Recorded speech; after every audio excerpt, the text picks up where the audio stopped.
Software ದಂಪತಿಗಳವರು ಕೈತುಂಬಾ ಸಂಬಳ, ಒಳ್ಳೆ ಕೆಲಸ, ಸಂಸಾರ ಅಂದಮೇಲೆ ಸಣ್ಣ ಪುಟ್ಟ ಜಗಳ ಇರುತ್ತೆ. ಆದರೆ ಈ ಸಂಸಾರದಲ್ಲಿ ಆ ಸಣ್ಣ ಪುಟ್ಟ ಜಗಳ ಕೊಲೆಯಲ್ಲಿ ಅಂತ್ಯ ಕಂಡಿದೆ. ಪತಿಯೇ ಪತ್ನಿಯನ್ನ ಕೊಂದು ಈಗ ಪೊಲೀಸರ ಅತಿಥಿಯಾಗಿದ್ದಾನೆ. ಅವರದಿದೆ, ನೋಡ್ಕೊಂಡು ಬನ್ನಿ. ಬೆಂಗಳೂರಿನಲ್ಲಿ ಮತ್ತೊಂದು ಭಯಾನಕ ಮರ್ಡರ್. ಶಾಪಿಂಗ್ಗೆ ಹೋಗಿದ್ದಕ್ಕೆ ಪತ್ನಿ ಕೊಂದ ಪಾಪಿ ಗಂಡ, ಕುತ್ತಿಗೆ ಮೇಲೆ ಕಾಲಿಟ್ಟು ಕೊಲೆಗೈದ ನೀಚ.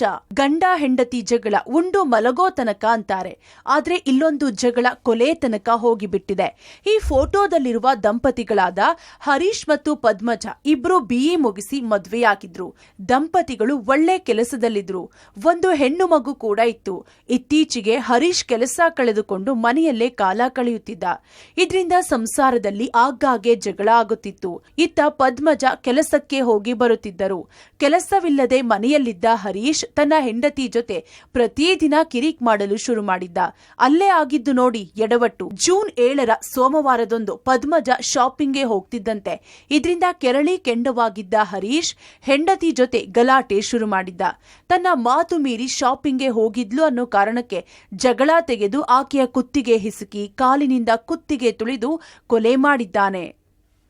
ಗಂಡ ಹೆಂಡತಿರು ಇಬ್ರು BE ಮಾಡಿರ್ತಾರೆ. ಇಬ್ರು ಮಕ್ಕಳಿದ್ದಾರೆ, ಹೆಣ್ಮಕ್ಳಿದ್ದಾರೆ. ಒಬ್ಳು 3.5 ವರ್ಷ, ಇನ್ನೊಂದು 1.5 ವರ್ಷ ಅಂದ್ಕೊಂಡು ರಾತ್ರಿ ಗಂಡ ಹೆಂಡತಿರ ಮಧ್ಯೆ ಗಲಾಟೆ ಆದಾಗ ಗಲಾಟೆ ವಿಕೋಪಕ್ಕೆ ಹೋಗಿ ಗಂಡನೇ ಹೆಂಡತಿಗೆ ಕೊಲೆ ಮಾಡಿರೋದು ಕಂಡು ಬಂದಿದೆ.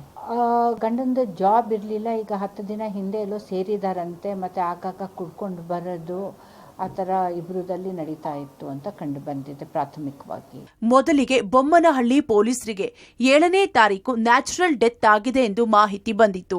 ಪೊಲೀಸರು ಸ್ಥಳಕ್ಕೆ ಹೋಗಿ ಸ್ಥಳೀಯರನ್ನ ವಿಚಾರಿಸಿದ್ರು. ಆಗ ಸ್ಥಳೀಯರು ತಡರಾತ್ರಿ ಗಲಾಟೆಯಾಗಿರೋ ಬಗ್ಗೆ ಮಾಹಿತಿ ನೀಡಿದ್ದಾರೆ. ಆದರೆ ಪ್ರಜ್ಞೆ ತಪ್ಪಿ ತನ್ನ ಹೆಂಡತಿ ಸಾವನ್ನಪ್ಪಿದ್ದಾಳೆಂದು ಆರೋಪಿಸಿ ಪತಿ ಹರೀಶ್ ಪೊಲೀಸರ ಮುಂದೆ ಹೇಳಿದ್ದಾನೆ. ಆತನ ಹೇಳಿಕೆಯಿಂದ ಪೊಲೀಸರಿಗೆ ಸಾಕಷ್ಟು ಅನುಮಾನ ಬಂದಿತ್ತು. ಗಂಡ ಹೆಂಡತಿ ಜಗಳ ನಡೆಯುವಾಗ ಮಗಳು ನೋಡಿದ್ಲು. ಇನ್ನು ಬಾಲಕಿ ಪೊಲೀಸರಿಗೆ ನೀಡಿದ ಸನ್ನೆಯಿಂದ ಡೌಟ್ ಬಂದು ತನಿಖೆ ಮಾಡಿದಾಗ ಆರೋಪಿ ಹರೀಶ್ ಪತ್ನಿಗೆ ಕಾಲಿನಿಂದ ಒದ್ದು ಕುತ್ತಿಗೆಯ ಮೇಲೆ ಕಾಲಿಟ್ಟು ಹತ್ಯೆ ಮಾಡಿರೋ ಬಗ್ಗೆ ಸತ್ಯ ಒಪ್ಪಿಕೊಂಡಿದ್ದಾನೆ. 7ನೇ ತಾರೀಕು ನಮಗೆ ಬೆಳಿಗ್ಗೆ ಸ್ಟೇಷನ್ಗೆ ಹಾಸ್ಪಿಟಲಿಂದ MLC ಬರುತ್ತೆ. ಈ ಥರ ಒಬ್ರದ್ದು ಅನ್ಯಾಚುರಲ್ ಡೆತ್ ಆಗಿದೆ ಅಂದ್ಕೊಂಡು MLC ಬಂದಾಗ ಅಲ್ಲಿ ಹೋಗಿ ಎಲ್ಲ ಮನೆ ಹತ್ರ ಎಲ್ಲ ಯೂಶಲಿ ವಿಚಾರಿಸಿದಾಗ ನಮಗೆ ಗೊತ್ತಾಗುತ್ತೆ. ಮತ್ತು ಆ ಮಕ್ಕಳಿಗೆಲ್ಲ ಕೇಳಿದಾಗ ಮಗು ನಮಗೆ ಸ್ವಲ್ಪ ಕ್ಲೂ ಕೊಡುತ್ತೆ. ಈ ಥರ ರಾತ್ರಿ ಗಲಾಟೆ ಆದಾಗ ತಂದೆ ನಮ್ಮ ತಾಯಿಗೆ ಹೊಡಿತಾ ಇದ್ರು ಅಂದ್ಕೊಂಡು ಆ ಒಂದು ಕ್ಲೂದಲ್ಲಿ ನಾವು ಅಕ್ಕಪಕ್ಕ ವೆರಿಫೈ ಮಾಡಿ ದೆನ್ ಮರ್ಡರ್ ಕೇಸ್ ರಿಜಿಸ್ಟರ್ ಮಾಡ್ಕೊಳ್ತೀವಿ.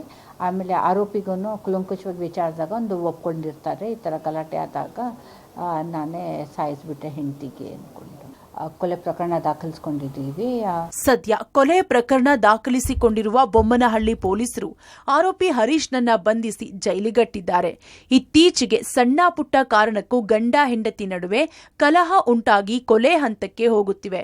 ಹರೀಶ್ ಕೋಪದ ಕೈಗೆ ಬುದ್ಧಿ ಕೊಟ್ಟು ಹೆಂಡತಿ ಕೊಂದು ತಾನು ಜೈಲು ಪಾಲಾದ್ರೆ ಏನು ಅರಿಯದ ಪುಟ್ಟ ಮಗಳು ತಂದೆ ತಾಯಿಲ್ಲದೆ ಬದುಕಬೇಕಾದ ಸ್ಥಿತಿ ಬಂದೊದಗಿದೆ. Narasimhamurthy, Gavi Nagamangala, crime bureau, public TV, Bengaluru.